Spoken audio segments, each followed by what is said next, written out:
स्वामी समर्थ सर्वांना. तर माहेर गेले की खूप काही वेळ असा खेळण्यातच लेकरामध्ये जातो. काही काम नसतं तर म्हणून आईला तरी आपल्याशिवाय कोण मदत करणार. तर मी थोडीफार मदत आईला केली. पणापासून आई आपल्यासाठी झिजते, तर आपणही आईला थोडीफार मदत केलीच पाहिजे. तर म्हणणं आहे, प्रत्येक मुलीच्या आईला खूप काही काम असतं. लहानपणापासून ते लग्न झाल्यावरती पण आईला काम असतं. मुलींनीही आईला मदत केलीच पाहिजे. भावाला ना माझ्या हातचं खूप जेवण आवडतं, तर मी इथं आज खिचडी बनवली.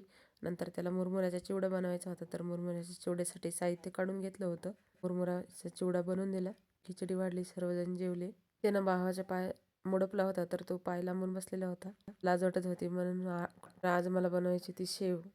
त्याला माझ्या हातची शेव पण खूप आवडते, तर मी आज लसूण शेव बनवली होती. नंतर शंकरपाळे बनवायचे होते, तर मी शंकरपाळे पीठ मळून घेतलं आणि बहिणीने लाटून दिले. तोपर्यंत माझी शेव बनवणं झाली. सर्वांनी मिळून मिसळून केलं तर पटकन होतं. वडिलांची तब्येत बरी नाही, तरी पण नातवांसोबत खेळणं त्यांचं चालूच आहे.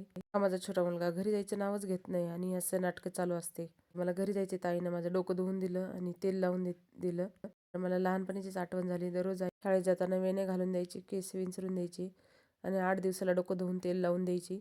या जगात आईसारखी माया कोणाचीच नाही. श्री स्वामी समर्थ.